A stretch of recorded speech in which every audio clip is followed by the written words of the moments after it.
Kabupaten Serdang Bedagai adalah daerah pemekaran dari Kabupaten Deli Serdang dengan luas sekitar 190.000 hektar yang terletak di bagian pantai timur Sumatera Utara. Sumber mata pencahariannya meliputi berbagai bidang termasuk pertanian, terutama kelapa sawit dan padi serta bidang perikanan. Eits, tapi tunggu sebentar. Sebenarnya sekarang kita tidak berbicara masalah ekonomi, melainkan kuliner yang ada di Kabupaten Serdang Bedagai.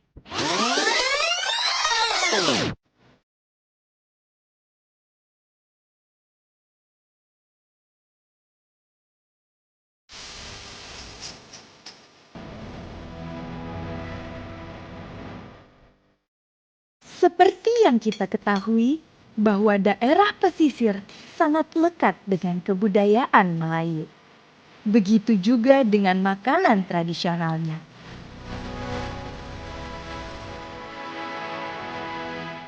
Sajian Nusantara khas Melayu menjadi kunci dan telah hadir semenjak zaman kerajaan sebagai warisan bertuah.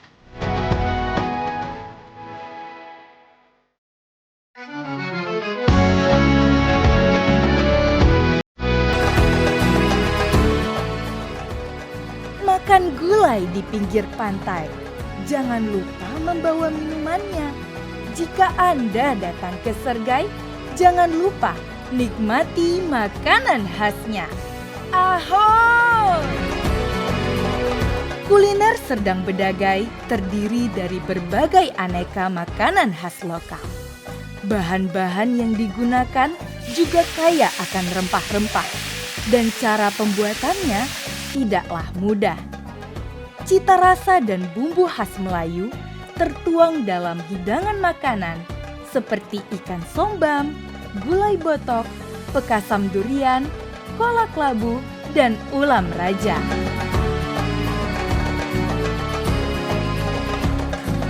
Sebagai pemangku adat dari Kerajaan Serdang, Tengku Mirasinar membagikan pengetahuannya tentang varian makanan khas kerajaan. Ya, kalau bicara Kerajaan Serdang itu kan lahir tahun 1723 ya. Karena dia lokasinya di pesisir, tentu masakan-masakannya dari hasil laut ya, lebih banyak gitu. Dan hasil ladang tentunya. Tapi bukan berarti tidak ada hasil hutan juga dijadikan kuliner kan gitu. Nah, kalau dari hasil laut kita tahu ikan-ikanan. Nah, kalau di Kesultanan Serdang ya, saya kira di masa setelah pindah dari Rantau Panjang ke Perbaungan sajalah kita cerita ya. Jadi masa itu dari cerita ayah saya tentunya yang tinggal di istana. Jadi makanan kesukaan dari kakek saya itu Sultan Sulaiman itu adalah ikan terubuk. Ya, ikan terubuk itu dibakar. Nah, kalau telurnya barulah digoreng ya kan. Nah, jadi karena itu satu kemegahan ya kalau ikan terubuk ini. Kemudian ulam-ulaman lah tentunya dan sambalnya sambal kerak kelapa. Kemudian gulai masam tentu ada juga. Ya, gulai masam ikannya macam-macam, ada ikan senangin, ikan patin. Ya, ikan patin itu juga satu menu kebesaran ke Sultan ya. Kalau masyarakat yang ada selain di Kesultanan lah ya, selain di istana, mereka itu tentu bervariasi juga ya. Saya sebutkan ada juga hasil hutan. Jadi kakek saya ini, atuk saya ini suka dia pakat. Pakat itu adalah rotan muda. Nah, rotan muda itu dibakar kemudian dimakan pakai sambal kerak kelapa tadi. Itulah ciri-ciri khas ya yang untuk di istana ya. Tapi kalau masyarakat pesisir, masyarakatnya ya tentu beraneka ragam ya makanan yang mereka ini kan. Tapi juga kalau misalnya di istana ada juga manis-manisan, kue-mue itu sudah ada juga ya. Kue-kuehan yang yang sulit sekarang ditemukan.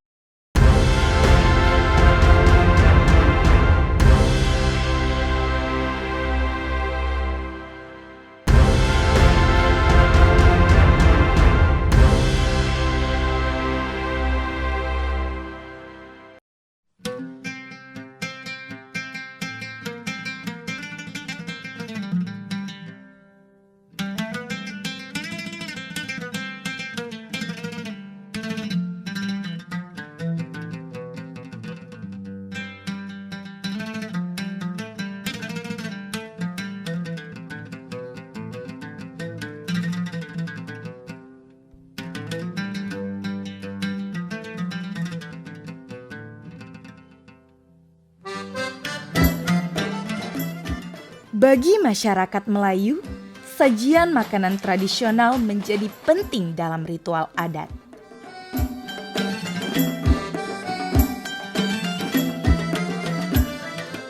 Di tanah bertuah ini, ada beberapa camilan khas yang disajikan, seperti kue panai aram, kukaras, kue residah, dan lempeng putih. Ya, lempeng putih. Namanya seakan jarang didengar. Konon katanya, makanan ini sudah hampir hilang di telan masa.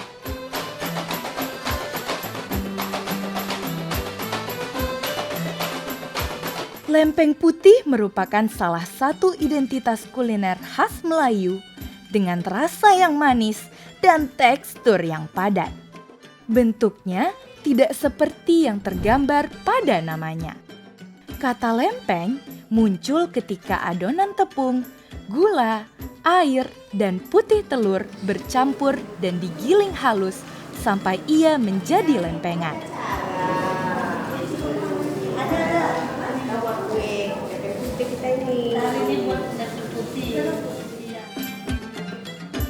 Lempeng putih itu bahannya seperti tepung ketan, gula pasir, telur ayam kampung, tapi hanya putihnya aja, dan garam sedikit.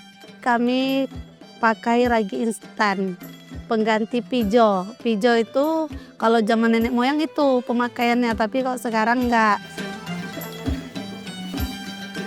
Kenapa dibilang lempeng putih? Karena di lempeng dulu dia harus putih, minyaknya itu pun harus putih. Jadi lempeng putih ini nggak untuk sehari-hari, Bu. Ini untuk acara tertentu, acara hatam kaji. Jadi setiap hatam kaji kita mengadakan acara ini dengan kue lempeng putih ini. Kalau di desa ini memang nggak dijual belikan untuk umum, nggak untuk sehari-hari. Memang acara khusus untuk acara hatam kaji, untuk masjid. Atapnya itulah lempeng putih dengan ada kue-kue yang lain. Itu kue kakaras, pendai aram, dodol. Rengginan yang terbuat dari pulut, yang dikeringkan itu. Kalau orang Melayu bilang, itu nasi kering, tapi kalau di umum rengginan. Tapi bentuknya beda, kalau di umum dia bulat, kalau di untuk hatam kaji Melayu ini bisa daun, bisa segitiga, beda bentuknya kalau untuk di atap itu.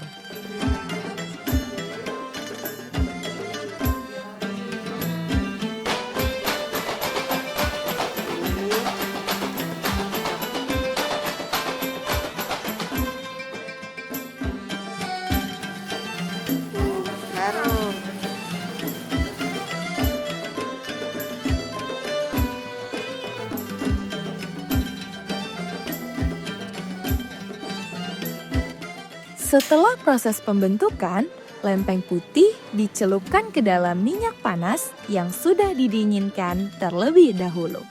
Lalu dipanaskan kembali dengan api sedang sambil dibolak-balik hingga matang. Tahap berikutnya dilakukan penjemuran sekitar 4-7 hari tergantung dari kondisi cuaca. Kemudian, metode selanjutnya adalah karamelisasi, yang di dalamnya terdapat campuran air, putih telur, ragi instan, dan gula pasir. Lalu, masukkan lempeng putih yang sudah dijemur dan masak hingga campuran meresap. Dan tahapan yang terakhir adalah membalurkan lempeng putih dengan tepung gula hingga menutupi seluruh permukaan.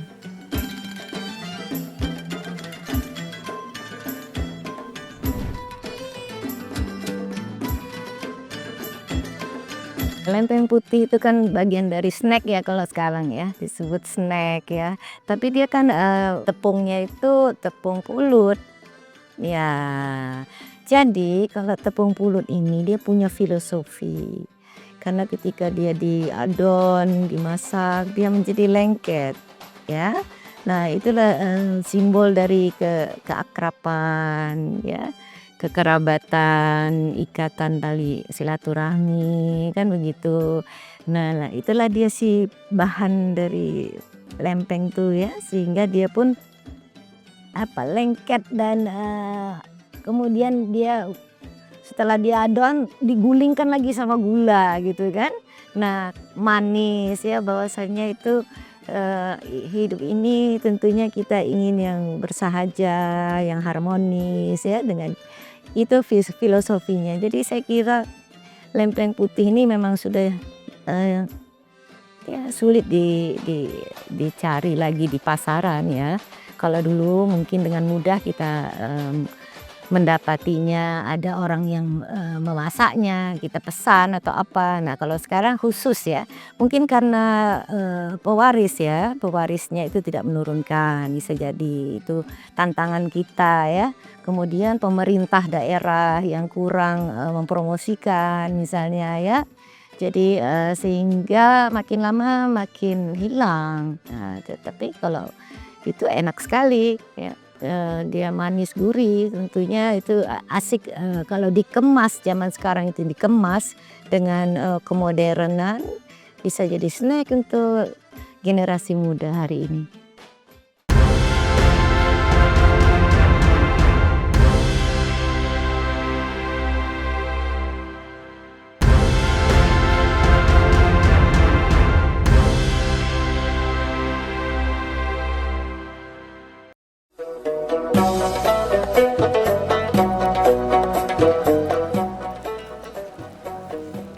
Salah satu menu utama dalam sajian makanan khas Melayu adalah gulai masam ikan senangin.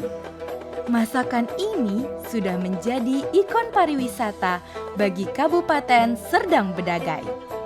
Sebenarnya ikan senangin ini sudah sangat sulit ya sehari ini ditemukan ya. Dia memiliki keunikan itu ikan itu, dia dari bentuknya, dia punya 4 sirip yang tidak menyatu gitu ya. Nah, jadi itu sebagai simbol juga ya kekhasan daripada ikan senangin ini. Ikan senangin ini kalau untuk masyarakat di pesisir masih bisa dimasak oleh mereka ya. Tapi kalau ini kita cerita masa lalu untuk gulai masam ikan, karena tidak hanya senangin kan, ikan kembung bisa. Nah, tapi kalau untuk di istana itu ikan kakap gitu ya. Nah, ikannya tuh ikan kakap tapi dibuat gulai masam kan gitu. Nah, jadi si senangin ini tentunya itu sangat segar ya kalau dimakan itu ya, pedas ya, kalau asam dan tidak menggemukkan. Karena tidak bersantan. Itu ciri khasnya ya. Bahan utama dalam pembuatan gulai masam adalah ikan. Selain ikan senangin, kita juga bisa menggunakan ikan kakap, ikan gegerut, ataupun ikan gembung sebagai alternatif. Untuk bumbu yang diperlukan ada bawang merah, cabai rawit, kunyit, jahe, kincong, kemiri, daun kunyit, asam gelugur, asam belimbing, ketumbar, serai, daun kemangi, dan kelapa.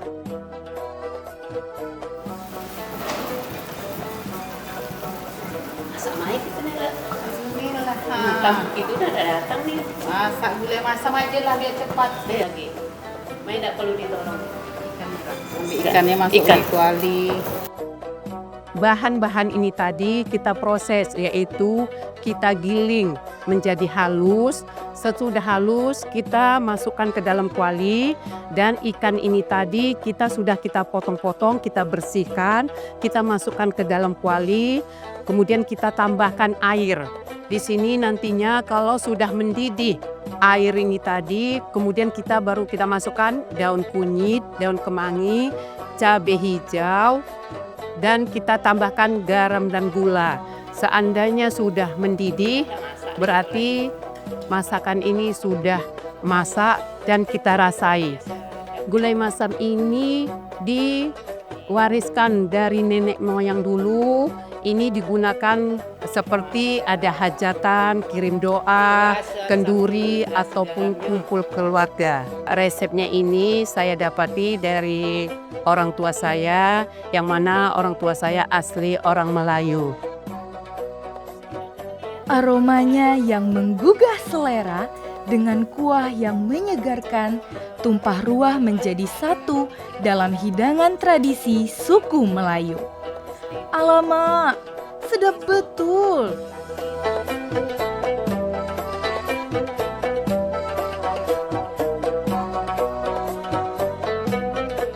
Sedap.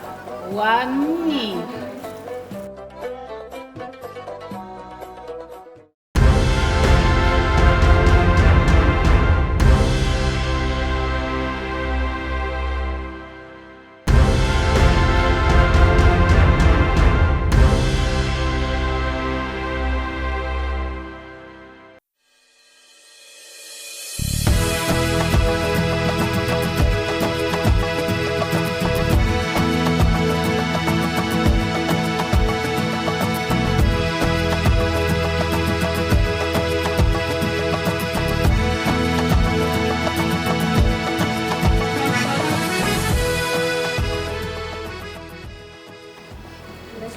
Waalaikumsalam warahmatullahi wabarakatuh. Iya, cantiknya. Oh iya, Lawan kami. Alhamdulillah. Siap? Aish. Sedapnya, pasti sedap nih. Ya, silakan masuk.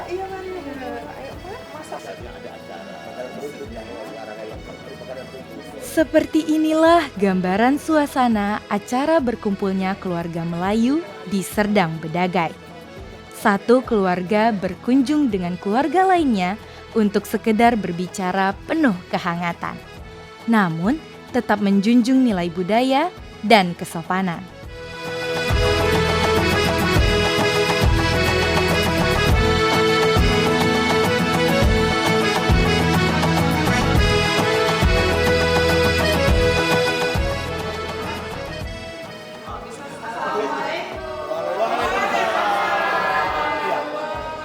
Bagaimana jadi? Iya, tamu kita datuk. Iya. Ini oleh-oleh dari tamu kita datuk. Iya, apa aja? Tak berkunjung rumah Datuk? Apa lagi kita tunggu je lah kita makan sama yuk. Inilah, kita tinggal nunggu gulai masam lagi lah. Gulai masam ada juga dibuat gulai masak.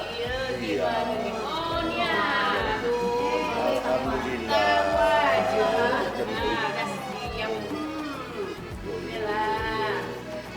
Itu juga bawaan tadi ya. Anak gadis semua. Anak gadis masak itu.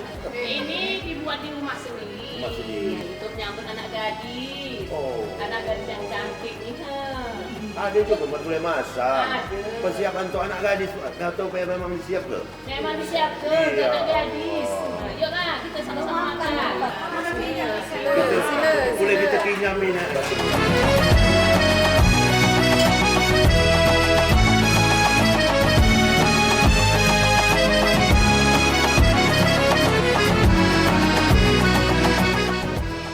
Sajian Nusantara khas suatu daerah menandakan cerminan nilai tradisi yang melekat pada daerah itu sendiri. Saya berharap kepada terutama suku Melayu Semoga gulai masam ini dapat dilestarikan oleh anak cucu dan dapat dikenal di seluruh negeri.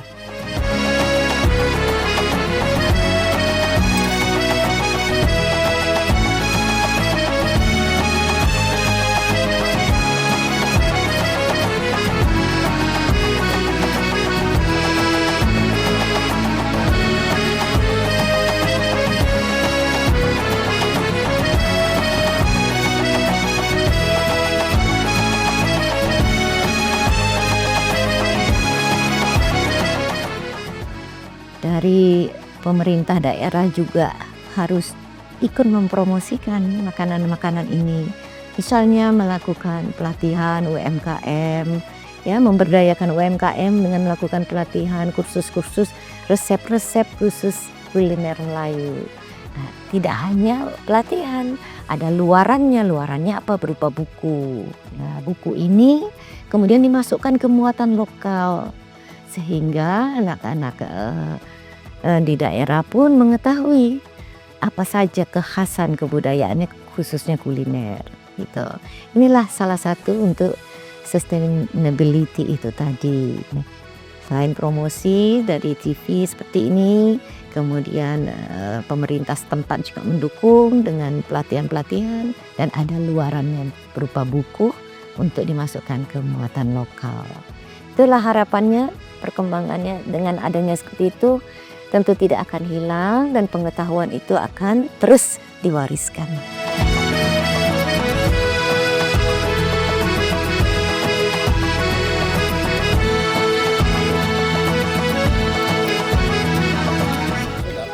Sejatinya, warisan kuliner yang menghasilkan kekayaan cita rasa Melayu harus kita kenalkan dan lestarikan agar masakan ini akan terus ada dan tersebar hingga ujung negeri.